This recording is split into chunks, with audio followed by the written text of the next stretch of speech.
Hi, Art Seekers. We're here with Collin Salazar. Super excited to get to talk to you. Thanks for chatting. So, how did you get involved in fine art? Well, I don't really have a fine art background. I got out of college and I went to college for a different study, but when I got out of college, I had enough free time to realize my true passion was creating, and just kind of went from there. What were you studying in college? I studied horticulture, which is basically plant sciences. And yeah, I loved it. I worked in a plant science lab, actually. So I was a little lab rat. That's interesting because in the work behind us, there are some molecules, and so you kind of see that fusion between the visual arts and maybe the more analytical thinking.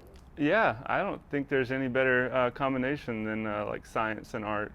Um, in college, I had to take chemistry and organic chemistry, and I just loved it. I aced it, and everyone in there was struggling, and I just picked it up, and it kind of connected visually because in chemistry you see these molecules and you have to kind of identify them, or you can kind of see them in an artistic way to understand the subject. So yeah, that's where it comes from. And then when you came to visual arts, how did you come up with this format, the portraiture with the explosive eyes?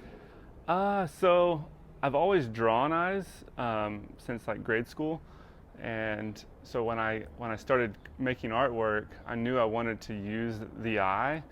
I just had to push it past just a pencil drawing. So I messed with a couple different mediums, acrylic, oil, and then I landed on watercolor, and it really allowed me to combine my old school sketches with some color and paint and let it kind of be free flowing, and just went from there. Because when I first started, I just had soft faces and just watercolor drips, and I kind of went from that to incorporating hard structures like these hard molecules, and sometimes I'll use like a triangle for like a hard shape or hard line to give a little bit of a balance between the two. And recently, you've taken your practice, which was contained by a piece of paper or a canvas, whatever it may be, onto larger walls. Hmm. How did you make that transition?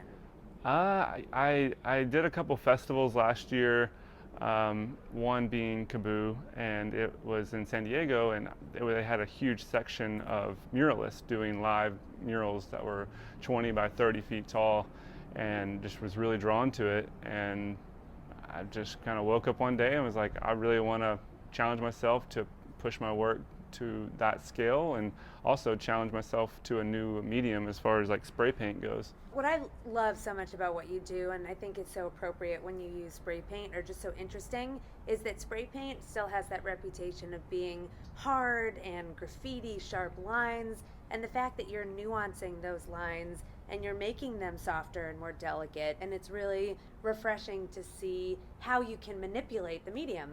Yeah, I agree. Yeah, it's fun. I take longer. The first one and this one, I'm kind of taking my time and just learning the medium and learning what was possible. So I think that's a fun part about it, is challenging myself and pushing the spray paint to a different level. Can you talk a little bit more about the portrait and the power that you find in the human face? I think there is a really powerful thing to be said about the human eye, and the portrait in general, but there's just so much communication that we do, consciously or subconsciously through our eyes. So I'm still exploring what that means to me. So that's kind of just what I'm running with right now. And you have such beautiful eyes, so it makes Oh, sense that thank you, thank you you. would paint other people's. Likewise. Thank you. Yeah. If there was an overall takeaway message of your body of work, outdoor or indoor, what would that be? In my mind, everyone sees it a little differently, and that's what I hope for. But in my mind, I want it to encourage people to kind of embrace the presence right in front of them, and kind of, maybe it's self-reflection, maybe it's just a little bit like an eye opener of, um, look beyond yourself, or zoom out a little bit beyond yourself, and kind of look at the world. I think that's kind of the general message I'm trying to go for.